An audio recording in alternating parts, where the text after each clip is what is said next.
ng salita ng Diyos, Daniel chapter 10. Daniel chapter 10. Amen. Verses 1 to 3. At tatalon tayo ng verse 10 hanggang 13. April 1863, ang nooy Pangulo ng Amerika na si Abraham Lincoln ay nagbigay ng sulat o memorandum o announcement para sa kanyang mga kababayan na italaga nila ang April 30, 1863 bilang araw ng pambansang pagpapakumbaba, pag-aayuno, at panalangin. Itong nakalagay sa sulat, tinagalog ko na lang Ang sabi ay ganito, tungkulin ng mga bansa, gayon din ng mga tao na angkinin ang kanilang pag-asa sa nangingibabaw na kapangyarihan ng Diyos upang ipagtapat ang kanilang mga kasalanan at mga paglabag sa abang kalungkutan. Ngunit may tiyak na pag-asa na ang tunay na pagsisisi ay hahantong sa awa at kapatawaran at kilalanin ang dakilang katotohanan na ipinahayag sa banal na kasulatan at napatunayan ng buong kasaysayan na ang mga bansang iyon lamang ang pinagpala na ang Diyos ay ang Panginoon. Sabi pa, ang kakilakilabot na kapahamakan ng digmaang sibil, ito kasi panahon ng Civil War noon sa Amerika, na ngayon ay nagwawasak sa lupain, ay maaaring isang parusa lamang na ipinataw sa atin para sa ating mga mapangahas na kasalanan, sa kinakailangang wakas ng ating pambansang reforma bilang isang buong bayan. Dahil sa pagkalasing sa walang patid na tagumpay, tayo ay naging masyadong makasarili upang madama ang pangangailangan, masyadong mapagmataas na manalangin sa Diyos na lumikha sa atin. Nararapat sa atin kung gayon na magpakumbaba sa ating sarili sa harap ng nasaktang kapangyarihan upang ipagtapat ang ating mga kasalanang pambansa at manalangin para sa awa at kapatawaran. Ngayon mga kapatid, napansin ni Abraham Lincoln, ang nooy Pangulo ng Estados Unidos, na dahil sunod-sunod ang tagumpay ng Amerika sa mga digmaan, ay nagtitiwala na sila sa kanilang sarili at nalilimutan nila ang Diyos. Kaya nagpatawag siya ng National Fast Day o yung Fasting Day para kilalanin ang kanilang pagmamataas at kilalanin ang tunay na tumutulong sa kanila sa digmaan, walang iba kundi ang Diyos na buhay sa langit. Amen. Biruin niyo mga kapatid, isang Pangulo, naunawaan niya ang kahalagahan ng prayer and fasting. Amen. Kaya kung bakit ko po yun nabanggit, sapagkat ang akin pong ipapangaral ngayong gabi ay may kinalaman po sa prayer and fasting. Amen. Dahil kagaya po ng sinabi ko, bukas ay magkakaroon tayo ng one-day prayer and fasting. Amen. Kung di ako nagkakamali, amen, sa ating fellowship ay nagkaroon na sila ng kanya-kanyang prayer and fasting. Ang Mandaluyong Church ata ay kakatapos lang kahapon. Tama ba? Amen. Ang Mandaluyong Church kakatapos lang kahapon. Tayo naman ay bukas. Ngayong gabi, basahin po natin ang ating main text, Daniel chapter 10, verses 1 to 3, tapos talon tayo ng verse 10 hanggang 13. Ganitong sabi, ng ikatlong taon ni Ciro, na hari ng Persia, nahayag ang isang salita kay Daniela, na ang pangalay Belteshazzar. Ang salita ay totoo, at iyon ay tungkol sa isang malaking paglalaban. At kanyang naunawaan ang salita, at naunawaan ang pangitaina. Nang mga araw na iyon, akong si Daniel ay nagluluksa sa loob ng buong 3 linggo. Hindi ako kumain ng masarap na pagkain, ni pumasok man ang karne, ni alak sa aking bibig, ni nagpahid man ako ng langisa sa loob ng buong 3 linggo. Verse 10, ngunit di nagtagal, narito, isang kamay ang humipo sa akin, at ako'y itinayo na nanginginig ang aking mga kamay at mga tuhod. At sinabi niya sa akin, O Daniel, ikaw na lalaking pinakamamahal, unawain mo ang mga salita na aking sasabihin sa iyo. Tumayo ka ng matuwid, sapagkat sa iyo'y sinugo ako ngayon. Nang kanyang masabi ang salitang ito sa akin, ako'y tumayo na nanginginiga. Pagkatapos ay sinabi niya sa akin na, huwag kang matakot, Daniela, sapagkat mula ng unang araw na iyong ilaga ang iyong isipan sa pagkaunawa at magpakababa sa iyong Diyos, ang iyong mga salita ay pinakinggan. At ako'y pumarito dahil sa iyong mga salita. Verse 13, ngunit inadlangan ako ng pinuno ng kaharian ng Persia sa loob ng 21 araw. Kaya't si Miguel, ito isang anghel, na isa sa mga punong prinsipe ay dumating upang tulungan ako, at ako'y naiwan doon kasama ng mga hari ng Persia. Pagpalain ng Diyos ang pagkabasa ng kanyang salita, tayo po'y sandaling manalangin. Panginoon, marami pong salamat ngayong gabi Hallelujah, sa pribilehiyo, Panginoon, na makapangaral ng iyong salita. Salamat sa bilang ng iyong mga anak na narito sa church. Samahan mo, pangunahan mo, Panginoon, ang iyong gawain. Sa gabing ito, maunawaan namin, Panginoon Diyos, kung bakit merong panalangin at pag-aayuno. Panginoon, lalabas kami sa lugar na ito, kinatagpo mo bawat isa ang malayang pagkilos ng banal na Espiritu. Anoint the preaching of your word tonight, Panginoon. Marami pong salamat. Ito pong aming panalangin sa pangalan ni Jesus. Lahat ay magsabi na nga, Amen! Palakpakan natin ang ating Panginoon. Praise God! Mga ngaral po ngayong gabi, true prayer and fasting. True prayer and fasting. Sa pamamagitan ng panalangin at pag-aayuno o pananalangin na may kasamang pag-aayuno. Amen? Ngayon ang tanong mga kapatid, bakit ba tayo magfa-fasting? O bakit tayo nagfa-fasting? Para saan ba yun? Para lang ba may magawa tayo kasi holiday bukas? Amen? Hindi po yun ganun lang. Kundi may malaki pong magagawa ang ating panalangin na may pag-aayuno sa ating mga personal na buhay, sa buhay ng ibang tao, at lalo na, amen, maging sa ating buong bansa. Kaya mga kapatid, pakinggan mo ito, may mga oras na hindi sumasapat ang panalangin lang. Salamat sa ating araw-araw na pananalangin dito sa church tuwing umaga. Yung nakita nyo kanina na morning prayer, salamat, meron tayong morning prayer. Tama yun at mabuti yun. Subalit, mga kapatid, may mga oras na kailangang samahan ng ating panalangin ng pag-aayuno. At yun po ay biblical, nasa Bible. Amen? Kaya gagawin natin bukas. Ngayong gabi, kailangan natin mag-prayer and fasting dahil una, merong spiritual battle. Amen? Spiritual battle, merong spiritual na labanan. Ang digmaan ngayon sa ating mga karatig bansa, katulad sa Israel at Iran, nakikita natin sa balita. Tama ba? May sumasabog, may lumilipad na missile, pero mga kapatid, merong digmaan na nagaganap na hindi natin nakikita.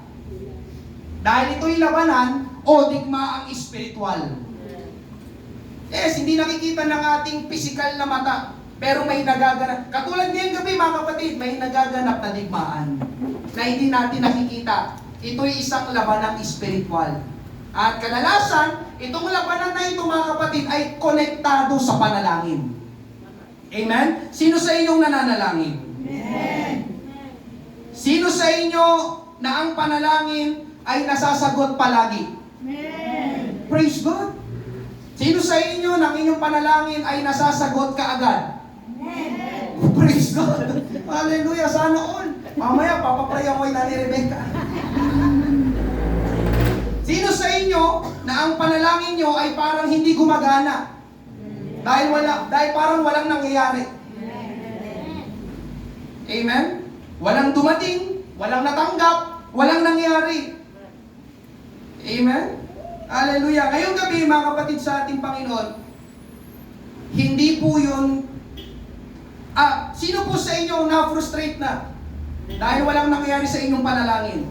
Alam niyo po ba na may mga tao na na-frustrate at tumahantong pa sa pagtigil sa panalangin? Bakit? Dahil para sa kanila, kamangmangan ng panalangin. Bakit kamangmangan daw? Dahil hindi naman nasasagot ang kanilang panalangin. Sino sa inyo na ikay nanalangin, hindi nasagot ang iyong panalangin? Gusto kong makita ang kamay. Masaya ba? O nakakainis? Nakakalungkot? Amen? Kaya sa iba, di ba? Bakit pa ako mananalangin? Wala namang nangyari sa panalangin ko. Hindi naman nasagot. Wala namang dumating. Wala naman ako natanggap. Wala namang nangyari. Pero alam niyo ba mga kapatid ngayong gabi, hindi yun totoo. Nais kong malaman ng bawat isa na hanggang ngayon, buhay ang Diyos. At dahil buhay ang Diyos, sumasagot pa rin ang Diyos sa ating mga panalangin. Can you say amen? Amen. Ito kasi ang alam ng mga tao. Amen. Pati ng mga mananampalataya. Ang alam kasi natin, mga kapatid, ang panalangin ay sa pagitan lang ng dalawang tao o dalawang nag-uusap. Di ba? Ang panalangin ay ang Diyos at ikaw. Tama ba? Ang Diyos na pinapanalanginan mo at ikaw na nananalangin. Pero ang totoo mga kapatid, hindi lang dalawa ang sangkot sa panalangin, kundi tatlo. Pastor, dalawa lang, ang Diyos at ako. Nananalangin ako sa Diyos. Bakit naging tatlo kami? Sino yung pangatlo? Ang pangatlo ay ang kaaway. Dapat mong malaman yun. Ayun. Bakit hindi nasasagot ang iyong mga panalangin? Dahil may isa pang sangkot. Ang kaaway. Tingnan nyo sa ating main text, Daniel chapter 10 verses 12 to 13. Pagkatapos ay sinabi niya sa akin, huwag kang matakot, Daniel, sapagkat mula ng unang araw na iyong ilagak ang iyong isipan sa pagkaunawa at magpakababa sa iyong Diyos, ang iyong mga salita ay pinakinggan. Pinakinggan. Yung salita dito, panalangin. At ako'y pumarito dahil sa iyong mga salita o panalangin. Verse 13, ngunit dinadlangan ako ng pinuno ng kaharian ng Persia sa loob ng 21 araw. Kaya't si Miguel na isa sa mga punong prinsipe ay dumating upang tulungan ako at ako'y naiwan doon kasama ng mga hari ng Persia. Mga kapatid, nabasa natin, noong unang araw pa lang na nanalangin si Daniel, pinakinggan na siya ng Diyos. Nabasa niyo ba yun? Dumating na ang kanyang panalangin sa Diyos. Kaya lang, ang problema mga kapatid, ay yung dating ng sagot, pabalik kay Daniel. Hindi agad dumating kay Daniel. Bakit? Dahil sabi sa verse 13, may humadlang. Nabasa niyo ba yun? Sino humadlang? Ang sabi dito ay, sa verse 13, pinuno ng kaharian ng Persia. Kung pag-aaralan niyo po ito mga kapatid, ang Book of Daniel kasi ay isang prophetic book.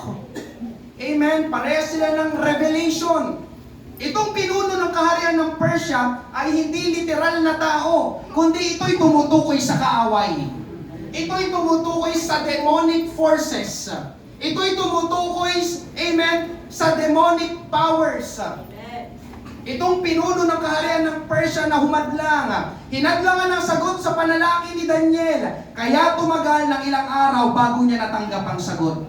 At gusto ko pong sabihin ngayong gabi na yun ay totoo din sa bawat isa sa atin. Tayo ay nananalangin. Amen po ba? Amen. Praise God.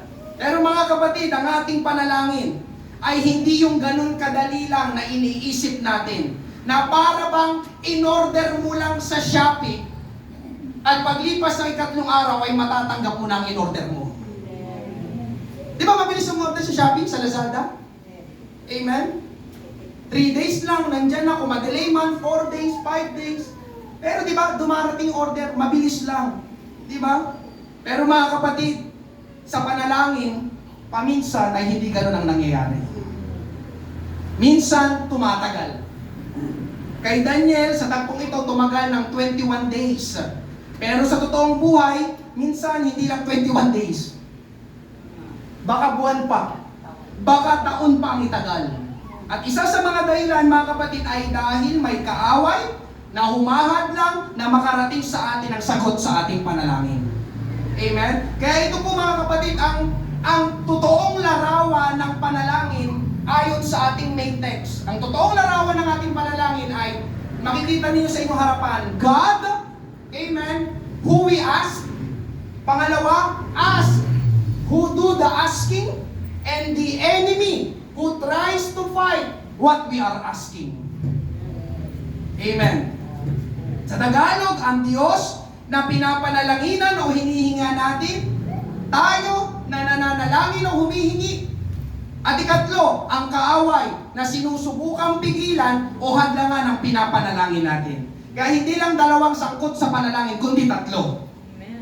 Amen? Kailangan mong maunawaan ito, kapatid ko sa Panginoon, patungkol sa panalangin. Nakakainis mang isipin, pero yun ang sabi ng Bible. Sangkot ang kaaway. Amen po ba? Amen. Amen. Ngayong gabi, bakit ba nakikialam ang dyablo? Bakit ba nakikialam ang kaaway? Simple lang ang sagot, mga kapatid. Dahil ayaw niyang maging masaya ka. Sigurado, for sure, yung pinapanalangin mo ay para sa kapakinabangan mo. Wala naman sigurong nananalangin dito na mapasama ka. Tama po ba? Amen. Amen? Kaya bakit dumadang kaaway? Dahil ayaw niyang maging masaya ka. Ayaw ng kaaway na pagpalain ka. Ayaw ng kaaway na gumaling ka. Ayaw ng kaaway na maligtas ang mahal mo sa buhay. Amen. Kaya mga kapatid, di ba, paminsan, nagtataka tayo, bakit kaya tagal ng sagot ng Diyos? Bakit kaya kumukonte ang buhos ng pagpapala? Bakit kaya kumukonte ang bumibili sa tindahan namin?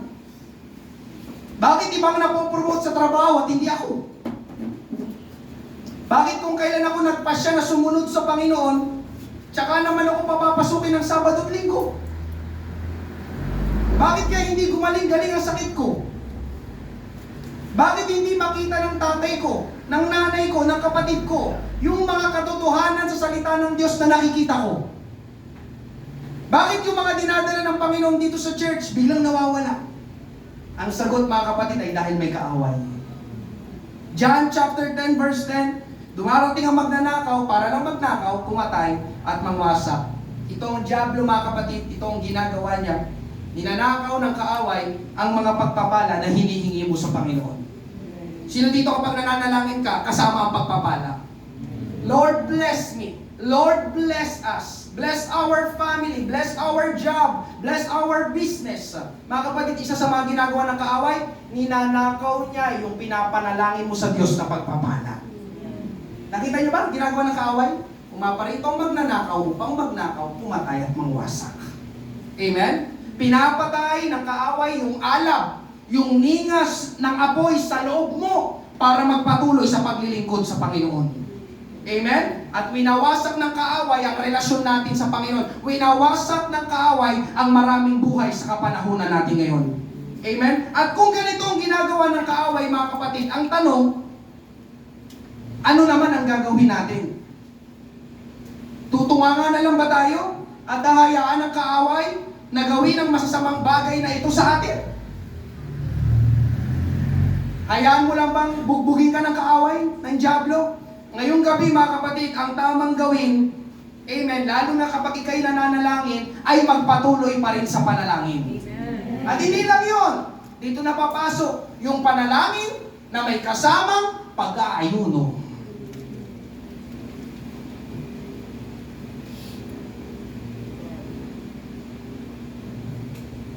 Maraming malungkot kasi yung panalangin lang, mahirap na sa atin, sasamahan pa natin ng fasting. Tama po ba? Yes, hindi po talaga ito madali. Pero mga kapatid, ito kailangan natin. Ulitin ko, may labanan. May labanan. Akala mo yung panalangin mo, parang Shopee delivery lang? Pag-order? Oh. Merong in between. Amen? Yun ang ginawa ni Daniel. Daniel chapter 10 verses 2 to 3. Nang mga araw na yon, akong si Daniel ay nagluluksa sa loob ng buong 300 linggo. Hindi ako kumain ng masarap na pagkain. Ni pumasok man ng karne, ni alak sa aking bibig, ni nagpahid man ako ng langisa sa loob ng buong 300 linggo. Nag-prayer and fasting si Daniel. Amen? Yun ay pagpapakita na lumaban si Daniel. Mga kapatid, pakinggan mo ito. Kung hindi natin ipaglalaban sa panalangin ang ating mga pangangailangan, ang ating mga hinihingi sa Panginoon, ang ating mga mahal sa buhay, pilit na aagawin, pilit na hahadlangan ng kaaway ang katugunan sa inyong mga panalangin. May labanan. Amen. Meron ba kayo nakitang labanan? Nakadekwato lang siya.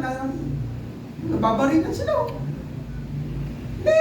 Di ba? Pag may labanan, lalaban ka rin. Tama po ba? Ngayon sa Israel, nakakatuwa ang Israel. Alam niyo ba, na lahat ng mga tao sa Israel, kahit babae, sundalo sila. Lagi silang ready kapag may digmaan, handa silang lumaban palagi. Ganito yon mga kapatid, ang prayer and fasting. Lalaban ka sa panalangin. May umaagaw, may humahadlang, may kumukuha ng pinapanalangin mo sa Panginoon. Tama? Marami sa mga panalangin mo, hindi pa nasasagot. Kasi hinahadlang ka ng kaaway. Anong gagawin mo? Amen? Kaya bukas mga kapatid, bukas, makikipag-agawan tayo sa kaaway. Yun yun. Bakit may prayer and fasting? Makikipag-agawan tayo sa kaaway. May spiritual tug of war. Alam niyo yung tug of war? Larong tug of war? Hilaan yun. Sa bootcamp, merong spiritual battle. Kaya mga kapatid, ang prayer involves battle. Ang panalangin ay isang labanan. Amen? Ipaglalaban natin sa panalangin para matanggap natin. Kaya mga kapatid, malaki ang magagawa ng panalangin na may kasamang ayuno. Alam niyo kung bakit? Dahil sa prayer and fasting, maaari tayong magtagumpay sa kaaway. Daniel chapter 10 verse 13, ngunit tinadyakan ako ng pinuno ng kaharian ng Persia sa loob ng 21 araw, kaya't si Miguel na isa sa mga punong prinsipe ay dumating upang tulungan ako. At ako'y naiwan doon kasama ng mga hari ng Persia. Hinadlangan yung anghel na may dala ng sagot ng panalangin ni Daniel. Pero dumating ang isa pang anghel, si Miguel, upang tumulong na magtagumpay doon sa kaaway. Ngayon ang tanong, bakit nakarating ang tulong? Ang sagot, dahil nanalangin si Daniel at nag-ayuno. For 21 days, hindi siya huminto. Hindi siya tumigil sa kanyang pananalangin. Wala pa rin sagot, pero magpapatuloy ako. At salamat sa ating Panginoon, dahil sa kanyang panalangin na may kasamang pag-ayuno, dumating ang tulong. Kaya sa ating prayer and fasting bukas, mga kapatid, umasa tayo na tutulong ang langit sa ating ipapanalangin. Lalo na kung kalooban ng Diyos ang ating ipapanalangin. Amen? Yung pagpapala sa trabaho, mga kapatid, listen, yung pagpapala sa trabaho, kalooban ng Diyos. Amen? Sa akin dapat yan. Diba? Tilaan. Yung financial breakthrough sa negosyo, kalooban ng Diyos. Sa amin dapat yan. Yung kompletong kagalingan, kalooban ng Diyos. Sa amin dapat yan. Amen? Yung lumago pa tayo sa ating spiritual na buhay, kalooban ng Diyos. Sa akin dapat yan. Amen? Yung pagliligtas ng mga tao, kalooban ng Diyos, mangyari dito sa Father's House Pateros. Katulad nung nakaraang 180 jump, mga kapatid, ang daming inimbitahan, pero konti ang nakapunta. Konti pa yun. Amen? Nasanay kami na kapag nag-180 jump dito sa Pateros, siksikan. Halos wala nang maupuan. Pero nung nakaraang Sabado, mga kapatid, bagamat nag-attendance tayo ng 44, 46, amen, yung mga naimbitahan natin ay wala. Alam nyo, bago magsimula yung gawain, doon ko naunawaan itong labanan o hilaan na pinag-uusapan natin ngayong gabi. Sabi ko, Lord, talagang hilaan. Pati sa mga kaluluwa, pati sa mga tao, amen, makikipaghilaan kami. Merong talagang labanan sa kaligtasan ng mga tao. Amen? Dinadala sila dito sa church, pero hinihila naman sila papalabas ng kaaway. Pero naniniwala ako, mga kapatid, may pagtatagumpay mula sa Panginoon. May pagtatagumpay sa labanan na ito sa pamamagitan ng panalangin at pag-aayuno. Through prayer and fasting. Amen. Kaya ngayong gabi, mga kapatid, para bang ang tagal na sagot ng Diyos? Parang hinahadlangan yung iyong panalangin? Parang may nakaharang sa mga mata ng ating mahal sa buhay? Mga kapatid, bukas, malaki ang magagawa ng prayer and fasting. Amen? Ulitin ko, malaki ang magagawa ng prayer and fasting. Amen? May gagawin ng Diyos bukas. May tulong mula sa Diyos. Subalit, may gagawin din tayo. Panalangin at pag-aayuno. Amen po ba? Prayer and fasting breaks demonic resistance. Amen? Winawasak nito yung anumang pagpipigil mula sa kaaway. Demonic resistance. Prayer and fasting was a key element to the enemy losing and God winning. Kaya kapag pray and fasting, mga kapatid, hallelujah, tayo ay nasa winning side. Makikipaglaban tayo, pero tayo makikipaglaban, nakakampi at kasama natin ang Diyos na buhay. Palakpakan natin ang ating Panginoon. Praise God. Ikalawa, mga kapatid, magpe-prayer and fasting tayo upang humingi ng tamang gabay o tamang direksyon mula sa Diyos. Divine direction. Makalangit na direksyon. Hindi ko po alam sa inyo, pero sa akin, hindi ko pa po alam ang lahat. At dahil hindi ko pa alam ang lahat, kailangan kong makarinig mula sa Diyos na alam ang lahat. Makarinig ng dapat gawin, makarinig ng gabay, makarinig ng direksyon, Makarinig ng dapat gawin sa aking buhay, sa aking pamilya, sa aking ministry, at sa mga tao dito sa church. Amen. Alam niyo mga kapatid, yun, parang may nagda-drums. May service doon? Ang prayer and fasting, mga kapatid, hallelujah, hindi ko ata ito nalagay. Isa sa mga nagagawa ng prayer and fasting, sulat nyo na lang po, is making room in our hearts from God. Prayer and fasting is making room in our hearts from God. Amen? Tayo ay gumagawa ng lugar sa ating puso para sa Diyos. Prayer and fasting. Sabi ng Bible, mga kapatid, merong dalawang makapangyarihang puwersa ang nasa kalooban natin. Dalawa ito. Ang Espiritu at ang laman.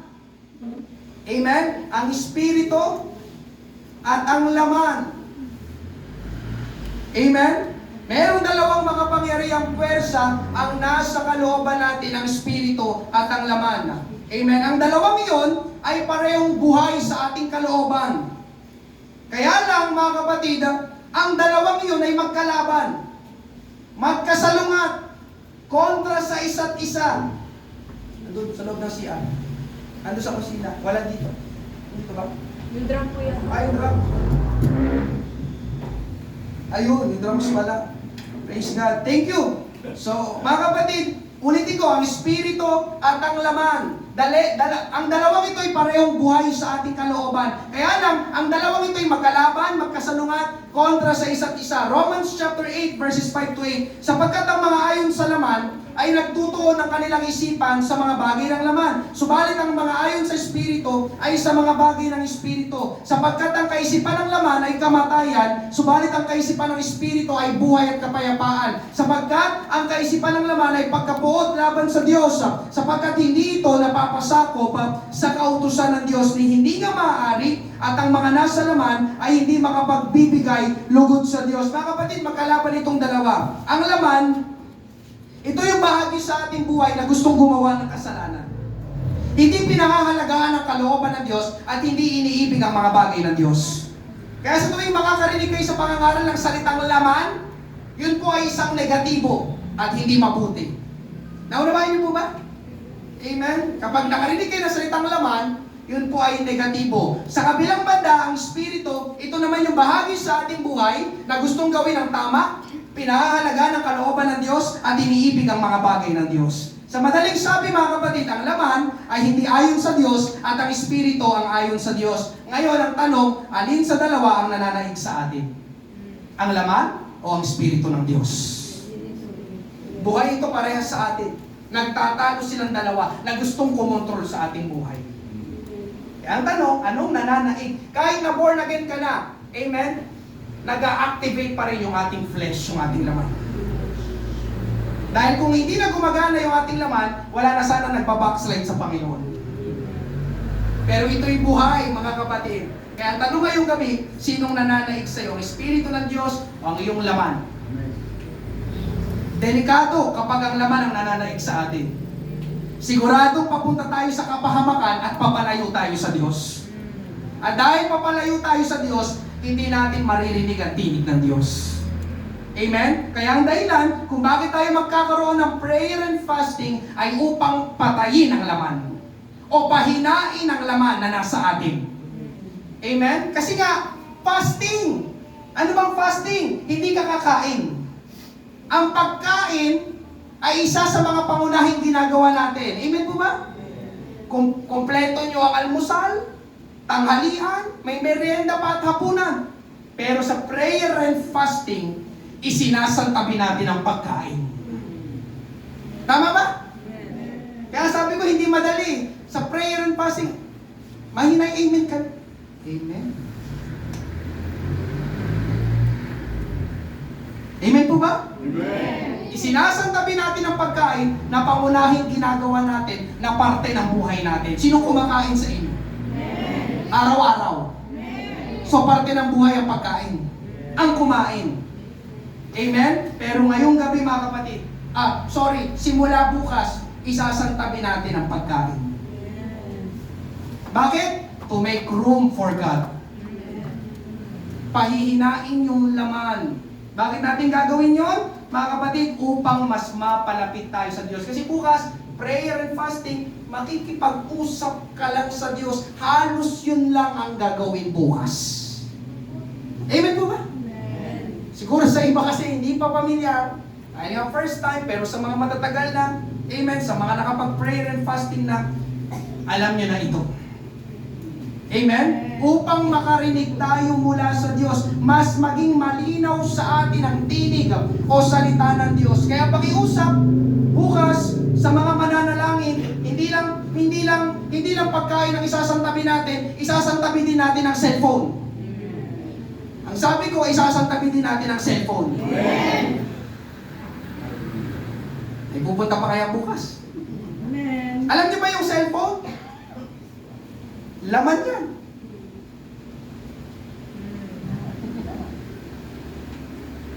Tama ba ako? Hindi yung nanalangin ka nga, pagtapos, di ba? Puro ka naman cellphone. Wala rin. Amen po ba? Pastor, bakit? Yun nga nagtatalo yung Espiritu ng Diyos laman. Bakit ka nagsiselfone? Ano mga tinitignan mo? Mga post sa Facebook? Mga games? Yun ba ay sa Espiritu ng Diyos? Amen po ba?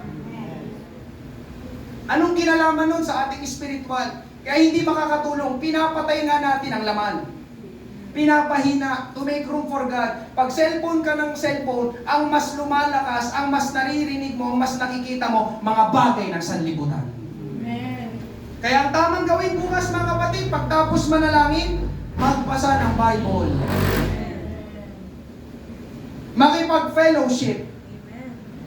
Mag-sharing. Gawin ang lesson plan para sa mga bata, sa mga nagtuturo sa children's outreach, children's ministry. Kung ikaw ay mangangaral naman sa juvenile, gawin mo na yung iyong ipipreach sa juvenile. Pati yung Sabado ng hapon, di ba meron tayong Sabado ng hapon? Kung sinong naka-assign, bukas ang tamang pagkakataon para ihanda mo yung sarili. Bukas, naniniwala ko, mas magiging malinaw sa'yo ang tinig ng Diyos, mangungusap sa'yo sa gagawin mong ibabahagi at ipapangaral dito sa loob ng church at maging sa labas ng church. Amen? O kaya naman, ang pwede natin gawin dito sa church, kung merong mga kailangang linisin at ayusin. Amen po ba? Alala ko noon sa Mandaluyong Church kami, nagpe-prayer and fasting. Amen. Pagtapos ng prayer and fasting, naglalaro ng chess. Nakita ni Pastor Boy, yung mga disciple. Pinagsabihan niya. Nagpe-prayer and fasting tayo, kayo naman chess kayo ng chess niya pagtapos. Ano natutunan niyo sa prayer and fasting? Yun nga di ba? Prayer and fasting, bakit maglalaro? Tapos pag natalo pa isa na pikon, nagalit, di ba? Wala na yung purpose ng prayer and fasting. Amen po ba? Amen. Ang gagawin ay may kinalaman pa rin sa mga bagay ng Diyos. Bakit? Para magbigay daan sa Diyos na mangusap sa atin. Daniel chapter 10 verse 11, at sinabi niya sa akin, O Daniel, ikaw na lalaking pinakamamahal, unawain mong mga salita na aking sasabihin sa iyo, tumayo ka ng matuwid, sapagkat sa iyo'y sinugo ako ngayon, nang kanyang masabi ang salitang ito sa akin, ako'y tumayo na nanginginig. Pansinin niyo mga kapatid, yung unang sinabi, at sinabi niya sa akin, narinig ni Daniel ang sinabi sa kanya.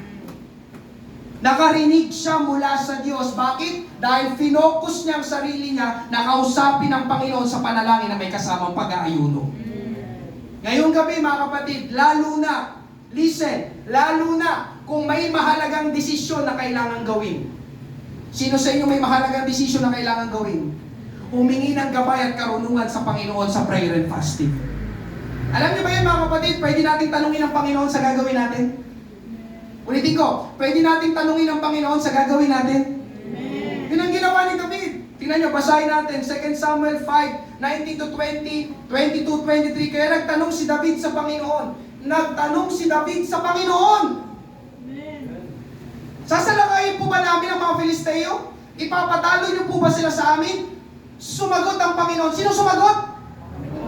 Oo, lumakad kayo. Dahil siguradong ipapatalo ko sila sa inyo. Kaya nagpunta sila David sa Baal Perazim at doon natalo nila ang mga Filisteo. Sinabi ni David, nilipol ng Panginoon ang mga kalaban ko na parang dinaanan ng rumaragas ang baha sa harapan ko. Kaya tinawag na Baal Perazim ang lugar na iyon. Verse 22, bumalik ang mga Filisteo at muling nagkampo sa lambak ng Rephaim. Kaya muling nagtanong si David sa Panginoon at sumagot ang Panginoon, huwag niyo agad silang salakayin, kundi palibutan muna at saka nyo sila salakayin malapit sa puno ng balsamo. Itong binasa natin ngayong gabi mga kapatid ay pagpapakita na nagbibigay ang Diyos ng direksyon. Nagbibigay ang Diyos ng strategy. Nagbibigay ang Diyos ng gabay. Nagbibigay ng Diyos ng karunungan. Amen? Katulad ng pastor, magre-resign na ba ako sa trabaho? Maghahanap ba ako ng ibang trabaho? Bubuksan ko ba itong negosyo na ito? Ipagpapatuloy pa ba namin itong pagtitinda? Anong gagawin ko sa aming pag-aasawa? Sa aming marriage? Paano ko babahaginan at iimbitahan ang mga kasama ko sa bahay? Lilipat ba kami ng bahay? Kailangan na ba namin umuwi sa probinsya? Paano ako makakapagpatuloy sa problema na ito na kinakaharap natin? Mga kapatid, lahat ng iyon pwede natin gawin bukas sa prayer and fasting. Tanungin, kausapin natin ang ating Panginoon. Meron bang isang reference? Amen sa Bible. Acts 13:2-3. Samantalang sila'y sumasamba sa Panginoon at nag-aayuno, sinabi ng Espiritu Santo, ibukod ninyo para sa akin sina Bernabe at Saulo. Sa gawain itinawag ko sa kanila nang magkagayon nang sila'y makapag-ayuno na at makapanalangin at maipatong ang mga kamay nila sa kanila ay kanilang pinahayo sila. Sinabi ng Espiritu Santo. Ibig sabihin mga kapatid, nangusap ang Diyos dito, nagbigay ng direksyon. Ibukod ninyo para sa akin sina Bernabe at Saulo.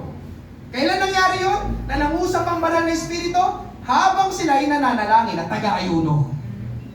Amen? Kaya ngayong gabi mga kapatid, nagbibigay ng direksyon ng Diyos. Kaya bukas, ang prayer and fasting ay magandang oras para magbukas tayo ng lugar para sa Diyos.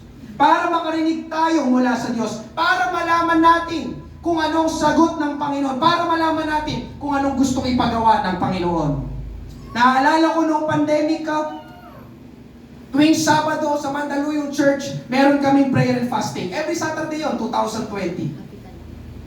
Si Pastor Boy, every Saturday. Amen? Hallelujah. Si Pastor Boyet, na national leader sa ating fellowship dito sa Pilipinas, naniniwala ko talagang nangangailangan ng direksyon. Alam niyo po ba ang church natin sa buong Pilipinas? Kung hindi ako nagkakamali, almost 700 churches sa buong Pilipinas. At siya ang national leader. Paano niya iisa-isain yun? Paano kaya gagawin ko? Kaya no wonder, mga kapatid, ngayon ko naunawaan kung bakit nung taong 2020, every Saturday siya nagpapatawag ng prayer and fasting. Dahil kailangan ni Pastor Boyet ng direksyon, ng gabay mula sa Panginoon. Ano bang dapat gawin ng ating mga churches? Ano bang dapat gawin sa ating mga churches? Yung iba kasi, bahala na. Mga kapatid, amen? Kumonsulta tayo sa Panginoon. Amen? Salamat sa Panginoon. Hallelujah. Natutunan ko ang prayer and fasting. Lalo na, marami ako nakakausap na pastor sa ating fellowship. Napapakinggan ko sa kanila. Simula nang sila'y mapunta sa lugar na kanilang pagpapasturan, ang hindi nawawala sa kanila, prayer and fasting. At ako bilang pastor, syempre, kailangan ko ng gabay mula sa Panginoon. Lord, kamusta? Paano yung mga tao na dinadala ko dito sa church? How will I deal with them? Lord, paano? Anong preaching, Panginoon, ang kailangan kong gawin? Naalala ko si Pastor Boyd noon, Saturday, prayer and fasting, doon siya gumagawa ng pangangaral. May nagmamasdan ko siya, busy si Pastor Boyd kasi kinabukasan ay linggo. Amen? Kaya ngayong gabi, mga kapatid, hallelujah, salamat sa Panginoon sa prayer and fasting na tinuro ng Bible, makakalapit tayo sa Panginoon. Amen. Kailangan lang nating isang tabi ang ibang mga bagay bukas. Kaya prayer and fasting, isa ito sa pinapakita nito, priority mo ang Panginoon. Amen. Kasi sasantabi mo ibang bagay, di muna ako maglalaba. Di muna ako maglinis ng bahay. Pupunta ako sa church, may prayer and fasting. Kailangan kong katagpuin ang Panginoon. Kasi may pangangailangan ako na hindi masagot-sagot hanggang ngayon. May labanan at kailangan ko ng direksyon. Panginoon, ano ba? Yes or no? Mangusap ka, Panginoon, anong gagawin ko? Kailangan ko ng tutuloy ba ako o hindi? Nandiyan pa po ba kayo? Amen. Prayer and fasting. You are making room for God. At pangatlo, panguli, bakit tayo may prayer and fasting? Demonstrating our commitment. Demonstrating our commitment. Ito pong isa sa dahilan kung bakit tayo nananalangin na may kasamang pag-ayuno. Upang ipakita sa Diyos na committed tayo o seryoso tayo. Seryoso saan, Pastor? Seryoso sa ating pinapanalangin. Kasi minsan, yung panalangin natin, gaya-gaya lang. Lord, bless mo yung aming ano. O bakit mo pinagpiprayan? Napakinig ko sa inyo, Pastor eh. Ginaya ko lang. So, ibig sabihin, wala talaga sa puso. Pero niniwala ko ngayong gabi, mga kapatid, merong mga panalangin na gustong-gusto mong matanggap at mangyari sa'yo. Ang tanong ay, seryoso ka ba talaga sa hinihingi mo sa Panginoon? Mapapatunayan, prayer and fasting. Nandiyan pa po ba kayo? Ang pagkain, yung eating, sabi ko nga kanina, ay isa sa pangunahing ginagawa natin sa ating araw-araw na pamumuhay. Kasi itong pagkain na ito, yung food, isa sa pangunahing pangangailangan ng ating katawan para mabuhay. Amen? Sino po sa inyo kumain kanina? Kumain tayo kasi kailangan ng ating katawan ng pagkain. Tama ba? Yung pagkain ay napoproseso sa ating katawan, tapos nagiging energy, lakas sa atin. Tama ba? Kaya di ba mga kapatid, may mga taong nahihilo kapag hindi nakakain? Tama ba? May mga taong nanlalambot, nahihimatay kapag hindi nakapagmerienda. Sorry. Kapag hindi pa nakapag-almusal. Yung iba kasi hindi na nakapagmerienda. Ang hina mo bro, kamusta? Bro, hindi ako nakapagmerienda eh. Pero nakapananghalian ka. Opo, pastor. Pero sanay kasi yung katawan ko sa merienda. Sino po sa inyong ganon? Huwag niyo na itaas ang inyong kamay. Amen? Ang pagkain, mga kapatid, pang araw-araw na kailangan natin. Amen po ba? Amen. Pero sa prayer and fasting, ang pagkain na araw-araw na kailangan natin, tatanggihan natin. Nandiyan pa kayo? Amen. Hindi ka kakain. Pastor, kahit candy? Kahit candy. Iba kasi na, Pastor, daw kumakain, pero nakasampung candy. May sugar yun eh. Tubig pwede. Amen? Ano ibig sabihin ng mga kapatid na tatanggihan mo yung pagkain? Yun ay pagpapakita ng kaseryosohan sa harapan ng Diyos. Amen. Hindi ako kakain. Sanay akong kumain. Di ba parang sanay akong kumain? Pero bukas, tatanggihan kong pagkain dahil seryoso ako sa hinihingi ko sa Panginoon. Yun, mga kapatid. Amen? Yun ay pagpapakita na desperado tayo. Amen? Sa ating mga hinihingi. Di ba yun? Lord, kailangan talaga. Kailangan na. Desperado na ako. Amen? Ang totoo mga kapatid, pakinggan mo ito. Merong mahihirap na bagay, mahihirap na sitwasyon sa buhay na ito. Ulitin ko, merong mahihirap na bagay, mahihirap na sitwasyon sa buhay na ito, na hindi natin basta-basta kayang lutasin. Hindi natin kayang solusyonan. At alam natin na ang Diyos na lang ang makagagawa at makakalutas ng bagay na yon. Tama ba? Lord, hindi ko kaya to, hindi ko na alam ang gagawin.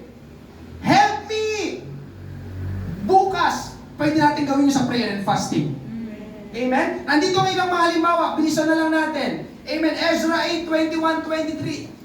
Hanggang 23, pagkatapos ay nagpahayag ako roon ng ayuno sa ilog ng Ahaba upang kami magpakumbaba sa harapan ng aming Diyos, upang humanap sa Kanya ng matuwid na daan para sa aming sarili at sa aming mga anak at sa lahat ng aming mga pag-aari. Ako'y nahiyang humingi sa hari ng isang pangkat ng mga kawal at mga mangangabayo upang ingatan kami laban sa mga kaaway sa aming daraanan. Yamang aming sinabi sa hari, ang kamay ng aming Diyos ay para sa kabutihan ng lahat na humahanap sa Kanya, at ang kapangyarihan ng Kanyang puot ay laban sa lahat ng tumatalikod sa Kanya. Kaya kami nag-ayuno, nag-fasting, at nagsumamo, nalangin sa aming Diyos dahil dito, at siya'y nakinig sa aming pakiusap. Kung hindi ako nagkakamali mga kapatid, nangaral na ako patungkol dito.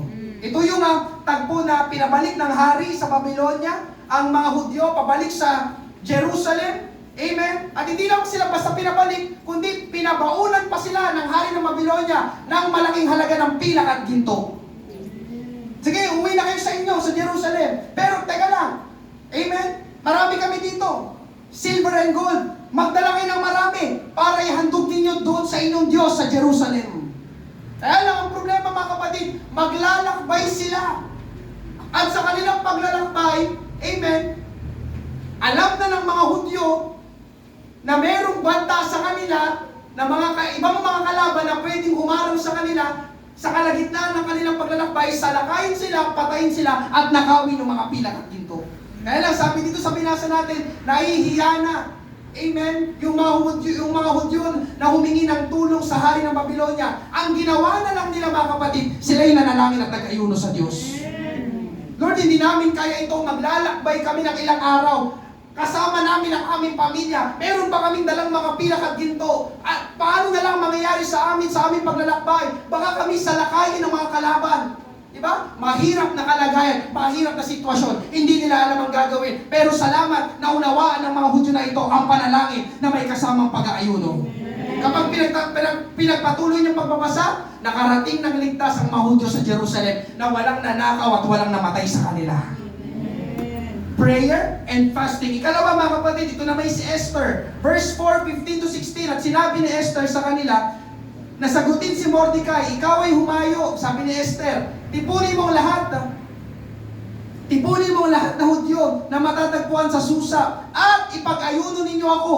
Huwag kayong kumain o uminom man sa loob ng 3 araw, gabi o araw. Ako at ang aking mga babaeng alalay ay mag-aayuno rin gaya ninyo. Binanggit, ipag-ayuno. Pagkatapos ay pupunta ako sa hari, bagaman labag sa batas, at kung ako'y mamamatay, ay mamatay. Ito naman yung tagpo mga kapatid, merong lalaki dito, ang pangalan niya ay si Haman. Si Haman ay galit na galit sa mga Hudyo, gusto niya ubusin, gusto niya ipapatay lahat ng mga Hudyo. Kaya lang, nabalitaan yun ni Mordecai, na pinsan ni Esther. Amen? Ang ginawa nitong si Haman, nagpagawa siya ng bitayan para bitayin lahat ng mga Hudyo sa tagpong ito. Pero narinig nga ng pinsan ni Esther si Mordecai. Si Mordecai naman, pumunta ngayon kay Esther. Si Esther ang kasalukuyang reyna sa tagpong ito. Amen? Kaya lang, mga kapatid, sa kaugalian nila noon, amen, kahit sino ay hindi pwedeng pumasok sa lugar ng hari maliban kung ikaw ay naka-appointment. Maliban kung ikaw ay naka-schedule. Amen? Kung hindi ka pinapatawag ng hari at bigla ka nagpakita sa hari, papatayin ka. Kaya napansin niyo mga kapatid, pagkatapos ay pupunta ako sa hari, bagaman labag sa batas, hindi pa nung kapanahunan na ang sino man ay magpakita sa hari. Kaya sabi ni Esther, kung ako'y mamamatay, ay mamatay. Pero meron pa tayong isang susi. Sabi niya kay Mordecai, tipunin ninyo ang lahat ng mga Hudyo, ipag-ayuno ninyo ako. Amen? Kasi papatayin sila lahat. Uubusin. Mahirap na sitwasyon. Mahirap na kalagayan. Paano to? Uubusin tayo. Merong isang tao na nagbabanta laban sa atin. Ganitong gawin natin. Mag-pray and fasting kayo. Kami din mag-pray and fasting. Pag pinagpatuloy yung pagbasa mga kapatid, nabaliktad ang sitwasyon, si Haman na nagpagawa ng bitayan para bitayin ng mga Israel, ang mga Hudyo, siya ang nabitay doon sa bitayan na yun. Binaliktad ng Diyos ang sitwasyon. Bakit? May kinalaman ng prayer and fasting. Mahirap na kalagayan, mahirap na sitwasyon. Amen? Hallelujah. Ngayong gabi mga kapatid sa ating Panginoon. Hallelujah. Lampasan ko na isa. Ito yung kwento ni Jonah. Alam ko, napakinggan nyo na rin ito. Pero ngayong gabi mga kapatid, hallelujah, ganun din sa ating buhay. May mga bagay, may mga sitwasyon na mahirap, hindi natin kaya, pero gusto kong sabihin ngayong gabi, kaya ng Diyos. Kaya ng Diyos. Kung gusto mo talagang makuha ang atensyon ng Diyos, kung gusto mo talagang masagot ang panalangin mo, kung gusto mo talagang matanggap ang hinihiling mo, ipakita mo sa Diyos na seryoso ka. Dito mga kapatid, seryoso sila. Kasi buhay na kasalalay, mamamatay tayo. Ganitong gagawin natin, mag-prayer and fasting tayo, walang kakain. Makikipagtagpo lang tayo sa Diyos para sagutin ng Diyos ang ating panalangin. Nakuha niyo po ba? Amen? Seryoso ka sa hinihingi mo, talagang kausapin mo ang Panginoon ng puso sa puso. Yun ang prayer and fasting mga kapatid. Kaya nga, isasantabi ang ibang bagay at magfo-focus ka sa Panginoon. You will do whatever it takes. Ano sa Tagalog nun? Gagawin mo lahat, masagot lang ang panalangin mo. Lord, gagawin ko ng lahat. I will do whatever it takes. Amen? Dinidemonstrate, ipinapakita mo sa Diyos, Lord, I am serious sa panalangin na ito. Amen po ba? Amen. Sa aking pagtatapos, Matthew 17, verses 14 to 16. Nang dumating sila sa napakaraming tao, lumapit sa kanyang isang tao, lumuhod sa harapan niya, at nagsabi, Panginoon, mahabag ka sa aking anak na lalaki, sapagkat siya'y may epilepsiya at lubang nahihirapan, sapagkat madalas siyang bumabagsak sa apoy at sa tubig. Dinala ko siya sa iyong mga alagad, ngunit siya'y hindi nila mapagaling. Hindi mapalabas ng mga alagad ng Panginoon ang demonyo sa bata. Ginawa naman siguro nilang nararapat. Pinatong ang kamay at binigkas ang mga tamang salita. Diba? Sa pangalan ni Jesus, lumayas ka, masamang espiritu. Kaya nabasa natin, hindi nila napalabas ang demonyo sa bata. Nagtataka sila kung bakit. Bakit ganon? Kaya pagdating sa verse 19, lumapit sila sa Panginoon para tanungin kung bakit. Ganitong sabi, pagkatapos ay lumapit ng sarilinan ang mga alagad kay Jesus at sinabi nila, bakit hindi namin iyon napalayas? Lumapit sila sa Panginoon dahil desperado na sila. Bakit ganun? Ginawa naman namin ang lahat. Ginawa namin ang nararapat. Bakit hindi napalabas ang demonyo doon sa bata? Amen? Ito'y pagpapakita ulit ng mahirap na kalagayan. At alam nila, ang Panginoon na lang ang tanging paraan. Kaya ang ginawa nila, anong ginawa nila? Lumapit sila sa Panginoon. Ngayong gabi mga kapatid, yun din ang tamang gawin. Maaari tayong malagay sa isang mahirap na sitwasyon tulad ng mga alagad na ito. At dahil mahirap, hindi natin alam ang gagawin. Alam niyo tamang gawin mga kapatid? Lumapit tayo sa Panginoon. Ulitin ko, lumapit tayo sa Panginoon. Amen. Hindi man ngayon mga kapatid, pero I believe isang araw, hindi ko alam, ikaw ay pwedeng malagay sa isang mahirap na sitwasyon at kalagayan. Katulad ng mga alagad na ito, lumapit sila sa Panginoon. Amen? At nang matanong na ng mga alagad ang Panginoon, kung anong kulang, Panginoon, anong kulang, anong dapat gawin, bakit hindi namin napalabas yung masamang espiritu na sa bata? Take note mga kapatid, ang sinagot ng Panginoon. Sinagot sila ng Panginoong Hesus, mababasa natin sa verse 21. Ganito ang sagot ng Panginoon. Ngunit, ang ganito'y hindi lumalabas, kundi sa pamamagitan ng panalangin at ayuno. Nabasa niyo ba yun? Ang ganito'y hindi lumalabas, kundi sa pamamagitan ng panalangin at ayuno. Sabi sa English, however, this kind does not go out except by prayer and fasting. Sabi pa sa ibang English, that kind of spirit comes out only if you use prayer and fasting. Mahirap? Palabasin? Sabi ng Panginoon, diniretso niya sagot. Ang kailangan kasi, sabi niya sa mga alagad, panalangin at pag-aayuno. Diyan ba kayo? Amen. Amen?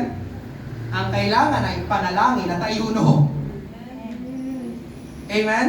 Kaya nga, gaya ng sinabi ko kanina mga kapatid, may mga oras na hindi sapat ang panalangin lang. Diyan ba kayo? Kundi ang kailangan ay panalangin at ayuno. Amen? Kung may masamang espiritu na kasama mo sa bahay na dapat palabasin, sino sa inyo sa bahay ninyo mayroong masamang espiritu? nakasama mo sa bahay. Pastor, bakit mo sinabi masamang espiritu? Kasi alipin ang bisyo. Masamang espiritu yun. Alipin ang kasalanan, alipin ang kaaway. Dapat mapalayas, dapat palabasin. Ang dapat daw gawin, panalangin na may kasamang pag-aayuno. Nandiyan pa po ba kayo? Ang tinutukoy ko dito, yung mga mahal mo sa buhay na hindi makakilala sa Panginoon. Lord, why? Bakit parang may talukap sa kanilang mga mata? Nakikita ko naman, pero bakit hindi nila makita? Seryosohin ko sa panalangin at pag-aayuno bukas. Lord, yung masamang espiritu na yun, kailangan lumayas sa Kanya. Nandiyan pa ba kayo? Sabi ng Panginoon this kind of spirit, kailangan mong gamitan. Use prayer and fasting. Amen?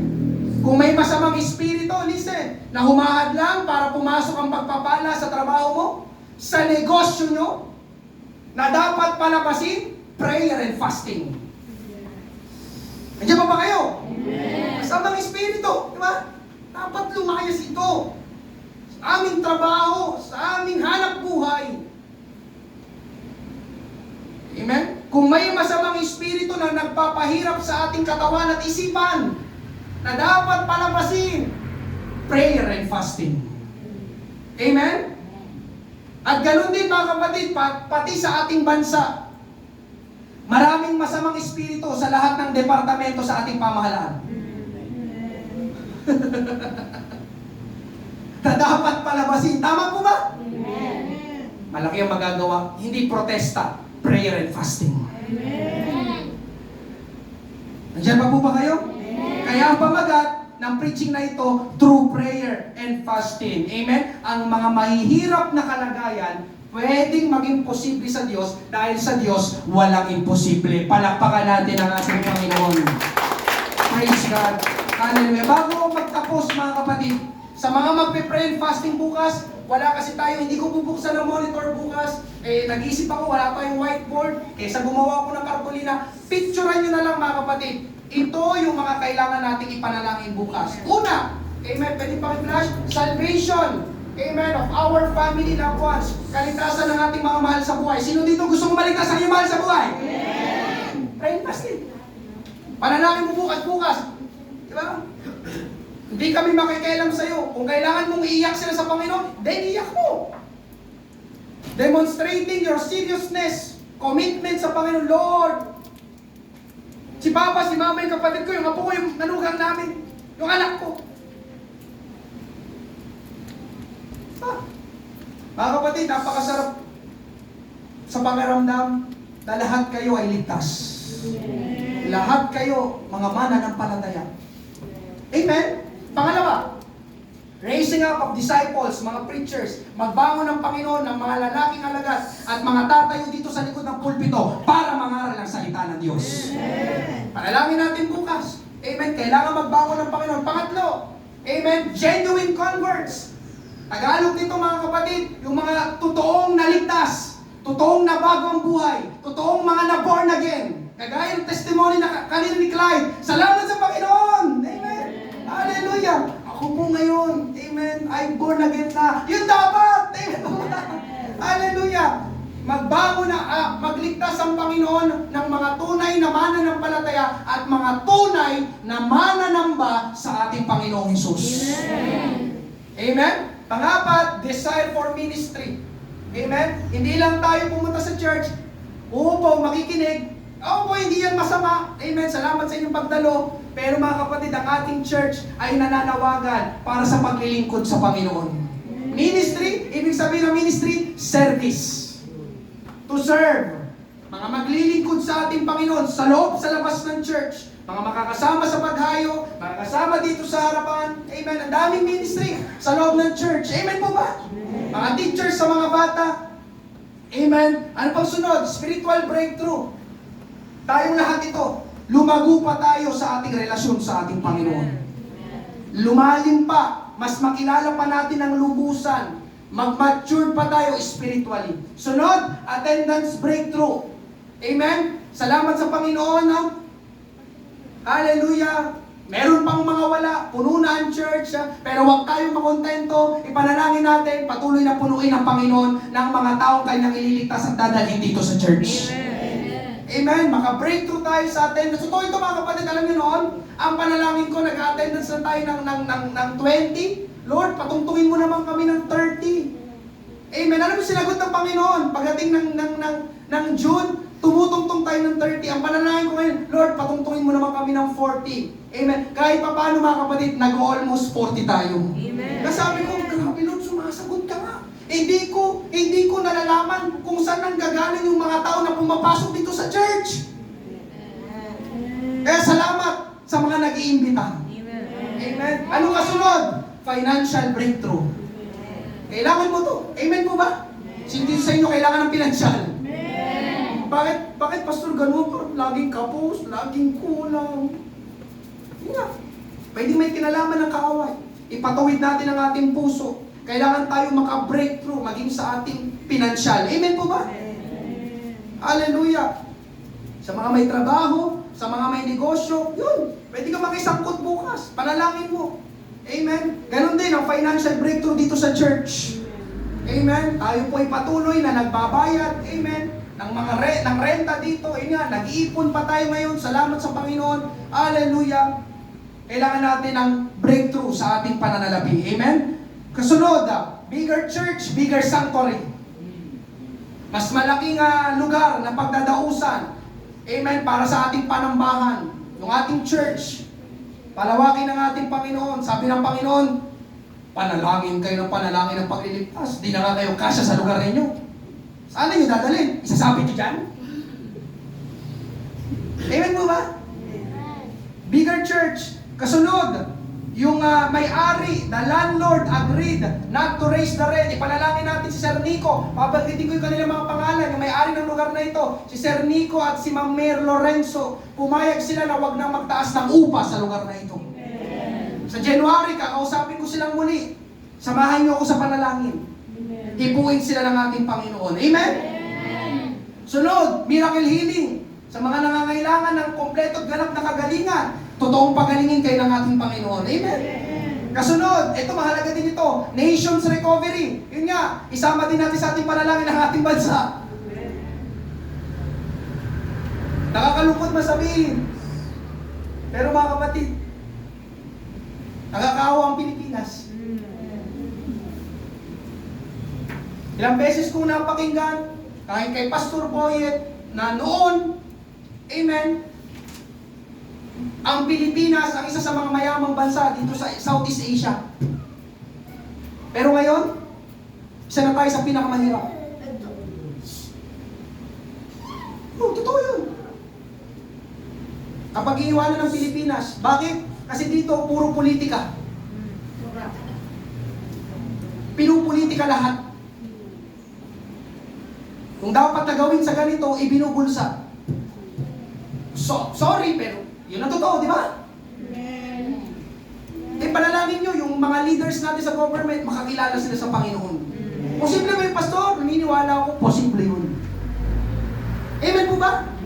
Kasi hanggat ganyan ang ating leader, yun nga eh. Siyempre, apektado tayo ng mga nasa baba. Tama ba? Lord, bigyan mo naman kami ng leader, may takot sa yung Panginoon, yung nakakilala sa iyo. Alam ang Bible, alam ang salita ng Diyos. Amen po ba? Amen. Mahalaga yun, panalangin natin ang ating bansa. Ano pa kasunod? Ito, mga everyday protection, araw-araw na pag-iingat ng Panginoon. Amen po ba? Sino dito hindi mo kailangan ng pag-iingat ng Panginoon? Tama ba? Araw-araw kailangan natin pag-iingat ng Panginoon? Amen. Ano pa kasunod? Everyday strength, araw-araw na kalakasan. Diba? Kaya na may nag-testimony, kailangan ng kalakasan. Amen. Marami tayong ginagawa sa araw-araw. Tama po ba? At hindi mo magagawa yun kung wala kang kalakasan mula sa Panginoon. Amen po ba? Ano pa kasunod? Mga supernatural provision. Yun nga, mga provision ng Panginoon. Amen? Na talagang ang Diyos ang nagpo-provide. Yung talagang mamamangha ka. Wow! Lord, sa iyo ito galing. Grabe. At panguli, ito yung ating Bible Conference. Manila International Bible Conference nagaganapin next week. Amen. Nakuha niyo po ba mga kapatid? Amen. Hallelujah. Thank you, Lord. Paki-picture na lang ito. Ito yung last. Isa itong quote. Amen. Meron ba no? Paki-picture na lang. Wala nang last. Wala. Yan. Tayo ay nananalangin at nag-aayuno dahil ito isang paraan upang ipakita ang ating pagtitiwala sa Diyos lamang. Na kung saan tayo kumukuha ng lahat ng ating lakas at yaman. Isang paraan ng lubos na pagtutuon sa Kanya habang hinahangad natin ang Kanyang patnubay at tulong. At pagpapakita na talagang tapat ka sa iyong paghahanap. Yun nga, yung earnest dyan, earnest, seryoso ka. Lord, seryoso talaga ako. Amen? Ano pang sabi doon? Isang pagpapahayag ng kalungkutan at malalim na pagsisisi. Isang bagay na gagawin ng isang tao o komunidad upang kilalanin ang kabiguan sa harap ng Diyos at tumingin ng Kanyang awa. Amen? Ngayong gabi mga kapatid, yes, hindi po ito sapilitan, pero napakinggan mo ang layunin, ang purpose ng prayer and fasting. Amen. A spiritual battle, divine direction. Amen. At ang prayer fasting, pagpapakita na ikaw ay seryoso, committed sa iyong hinihingi sa Panginoon. Amen po ba? Amen. Ngayong gabi, palakpakan, purihin natin ang ating Panginoon. Ay magsikong lahat. Amen. Meron po bang first time? Meron po bang bago? Hallelujah ngayong gabi. Kung wala, tayo pa rin po ay mag-altar call. Hallelujah. Tawagan ko po ang ating musician. Awitin natin kay buti-buti mo, Panginoon. Thank you, Lord. Binubuksan po natin ang ating altar. Hallelujah. Umanap tayo ng lugar para kausapin, katagpuin ang ating Panginoon habang inaawit natin ito. Hallelujah. Ito'y pasimula pa lamang ng panalangin, pero bukas, hallelujah, panalangin na may kasamang pag-ayuno. Kay buti-buti.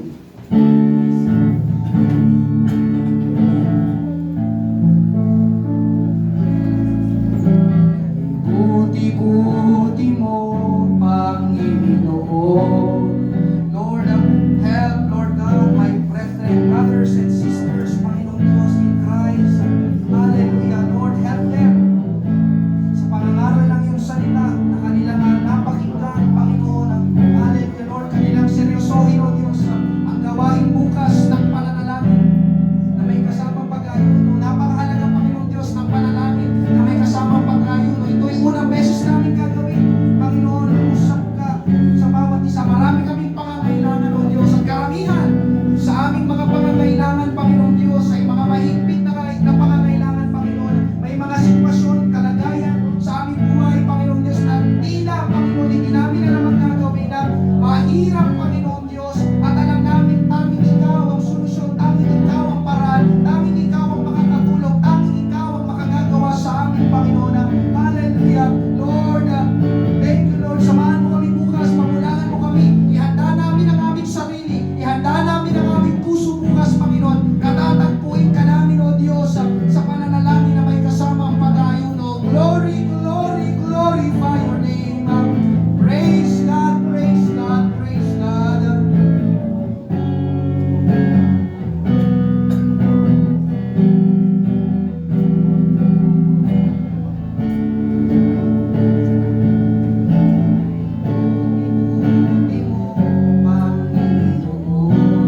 Tayo magsitayong lahat sa lahat ng oras, sa bawat araw. Ika'y laging tapat kong magmahal. Ang iyong kawa ay magpawalang pinupuri, pinupuri. Samba kita, dakilang Diyos at Panginoon. Tunay nga Ika'y walang katulad, tunay nga Ika'y di nagbabago. Mabuti ang Diyos na sa akin nagmamahal. Mabuti ang Diyos, mabuti ang Diyos na sa akin nagmamahal. Mabuti ang Diyos, mabuti ang Diyos na sa akin nagmamahal. Purihin, pasalamatan natin ang ating Panginoon. Sa gabi nito, Ikaw ang aming dinadakila, Ikaw ang aming pinupuri, Ikaw ang sinasamba. Maraming salamat, Panginoong Diyos. Hallelujah. Sa gabing ito, thank you, Lord. Thank you, Jesus. We give you glory. We give you praise. Magtapos tayo sa panalangin ni Brother Ogie. Yes, maraming salamat po, Panginoong Jesus, sa araw na ito, Panginoon, na ang mga aral na natanggap namin, Panginoon, sumay mo sa aming mga puso at isipan, Panginoon. Ingatan mo kami at lalabas kami sa gusaling ito na baon namin, dala-dala namin, Panginoon, ang pangaral mo, Panginoon, na hallelujah. Maraming salamat po sa pangalan ni Jesus. Amen! Praise God! Maraming salamat po sa bawat isa. Amen! Magkita